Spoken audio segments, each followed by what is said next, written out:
Hello, I'm John Garvin, the writer and director, and I'm here with Sam Witwer. I play Deacon St. John in Days Gone. Yeah, and we're here to talk about the Alternate Path demo. So we did 2 demos for E3 this year. One you guys saw at the media showcase, and this one we showed behind closed doors on the floor at E3. And so for the first time, we're releasing it online so that everybody can kind of take a look at it. And I thought I'd just talk a little bit about, what the differences are, and just kind of like just show you what we were trying to accomplish this year. Yeah, I mean, the most obvious difference so far is the last one was nighttime during the rain, and this is daytime during the snow. Yeah, and and it's not just cosmetic, and I think that's one of the things we really wanted to emphasize, because this time we're showing sort of a day in the life of Deacon. You see he's on the drifter bike here. We wanted to show a little more of the bike riding and how the weather can kind of impact that. So we have this drifting mechanic, right? You see him kind of slipping and sliding around a little bit. Changes the handling of the bike. That's really interesting. Now, there were wolves there last time, John, and these wolves would pursue you down this road, and then Deacon had to turn his back, shoot a wolf, and he got clotheslined right up there, didn't he? Yeah, exactly. So this time you see that he wasn't being chased by the wolves. That's a dynamic event that can happen or not. It just depends on when you're playing the game. Interesting. And this time Deacon saw the ambush and he was able to avoid it. So he kind of comes up and around and behind them. So does weather impacts whether these creatures show up or not in daytime and nighttime, all that stuff? Yeah, absolutely. So especially the freakers, they come out, they're mostly nocturnal, but they will come out as the weather gets colder. They become stronger in the cold. Right. And so that will, again, kind of change up the way the game plays. That's very, very, I kind of love that you decided to do this as a demo to show 2 completely different iterations on the same exact mission in the game. Yes, exactly. So we wanted to have, the job is basically the same. Deacon hears that his buddy's in trouble, rides out to save his life. And, as you can see here, this is a completely different experience from what we showed in the first demo. In the first one, Deacon gets clotheslined, and it sounded very painful, by the way. Oh, speaking of painful, okay, so the combat in this game is fairly brutal. John, you want to talk about that a little bit? Well, we just wanted to make it as, as realistic as possible. So, yeah, we're not holding back on that at all. And Sam's done most of his own stunt work for this. And I can tell you that when we're on the performance stage and we're capturing that stuff, we just try to keep it real, right? Right. Well, right. There was sort of a decision made at some point. What I've been on the project for 2 or 3 years now. Yeah, I think 3 years. And so early on, I think there was a more, what were we? It was more Kurt Russell and sort of a two-fisted thing, and then it turned into, hey, let's take this quite seriously. And what that required is a lot more. Taking this combat stuff and showing the horror of the violence that happens and it were this type of circumstance to take place. I mean, realism, weirdly enough, is the thing we keep going back to when it comes to not just the stunts, but also the performance style. I think, it was very important that it doesn't seem like a bunch of actors, saying lines. It was all very incidental. And we wanted the world to sort of reflect that as well. So you saw there that, Deacon broke into that emergency vehicle and found some supplies. So this is what we're calling our survival vision. So you saw that earlier when he was looking at Manny's bike on the ground. And it's just kind of a way of seeing tracks in the world and sort of imagining what might have happened.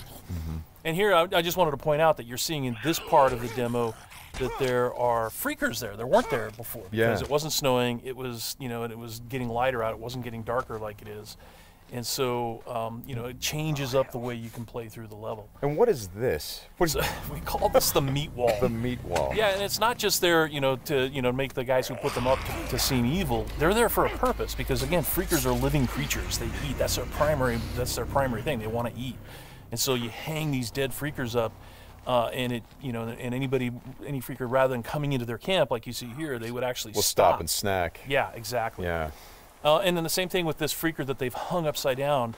There's a bear trap underneath it, and they use that because a freaker will come, be attracted to the meat, and then hit that trap. Interesting. Another thing you just saw, by the way, is that tin can. The tin can trap that you that's an alarm that the Marauders will put up. And this is, again, some of the things that Marauder camps just do. And you find these Marauder camps throughout the world. You'll find traps like that, and then if you're careful and you're paying attention, you can avoid them. Because in the first demo, Deacon didn't avoid it, and he set off that alarm. Right. Now this is the same tactic that he used last time. Throws the rock to get someone to lure him over and have him step in the bear trap. But this one plays out a little bit differently than last time. One of the things that struck me, and we've talked about this obviously as we've shot, but there's an effort of the other Marauders to get this guy to shut up, and he won't. Yeah, and so in the first demo, Deacon's heading on down the trail, and you can hear that happening behind him. Right. And this time we're showing what happened. So, he's watching everybody react to this poor guy trapped in the in that bear trap, and she just is like, shut up, shut up, shut up, and then just loses it and shoots the guy. Right. Right. And of course, in the meantime, Deacon is crafting a Molotov and just takes them all out. Right. Oh boy, that's good. Ow. Ow.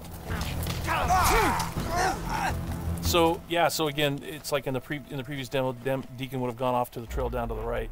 This time he's going to head this way. He follows the tracks, and comes under a sniper attack. Now let me ask you something about the survival. Okay, there's a sniper attack coming, but the survival vision is, if you don't say upgrade your survival vision, can you miss clues? I mean, are there things that you would get if you upgraded your survival vision that would help you complete the mission better? Exactly, and you have to, we have a whole skill tree, and it's all tied to the experience that you can earn as you're just playing through the game, and then you can upgrade those things. What's happening here? We got a freaker tied to a tree. Yeah, so this is another type of trap that Marauders will set. They will set, they will basically chain freakers to the perimeter of their camps, and they use them as kind of an alarm system. And then that, you saw that Marauder there, he was just tormenting the poor freaker, and then so Deacon kind of takes advantage of that. Well, and you think for a moment that Deacon is the guy, he's sort of helping the freaker by, getting the guy that taunted him. Is like, no, and then he's going to take the freaker out right afterward. Exactly. And this is a bit of silent sniping using the crossbow. Yeah, so this whole sequence at the end plays out very differently. In the first demo, you saw Deacon use a swarm. He weaponized a swarm, lured them into the camp, and then they kind of did the work for him. There's no swarm in this run-through. Right. So the player really has to go in and use what we're calling our strategic sandbox combat, and that's just, stealth mechanics and setting and using traps, whole arsenal of weapons. You see there's a variety of weapons that Deacon's going to use through this, including the crossbow. He crafts his own bolts.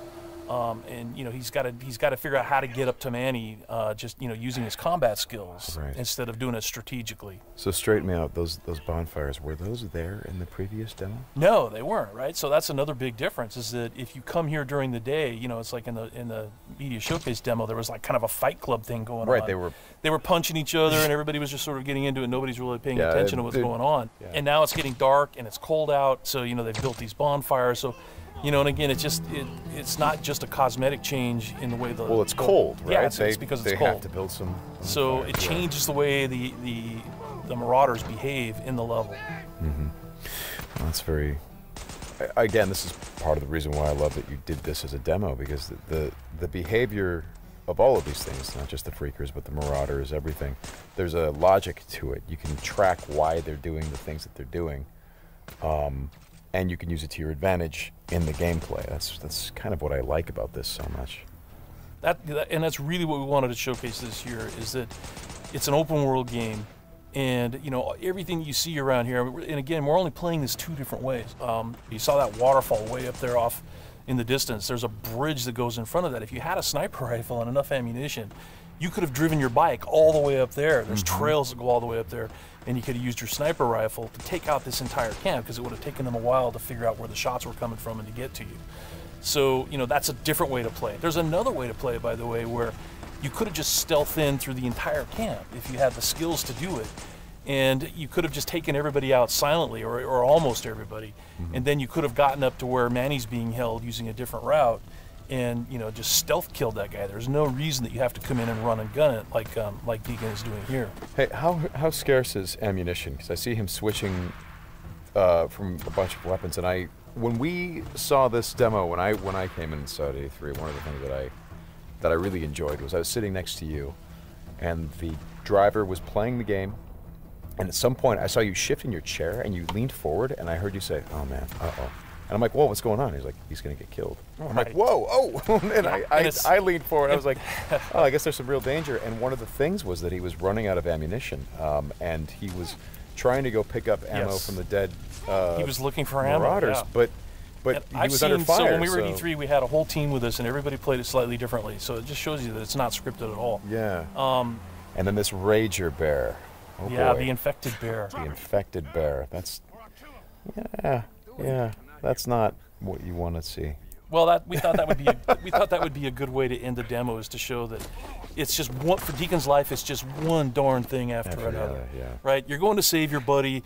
You get clotheslined, you get attacked by wolves, or you think you're finally done. You rescued you've gone through all this stuff, and then suddenly, Rager Bear. Right. Well, as you said to me, it's not just about exploring an open world, as it is the open world coming after you, the open world seeking you out, trying to... Yeah, exactly. That's our tagline. In Days Gone, you don't have to go seeking out trouble. The world comes for you. Trouble's looking for you. All right, Sam, thanks a lot. Thanks, John. It's been fun.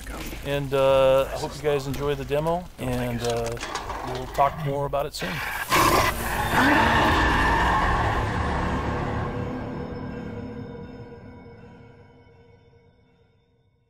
PlayStation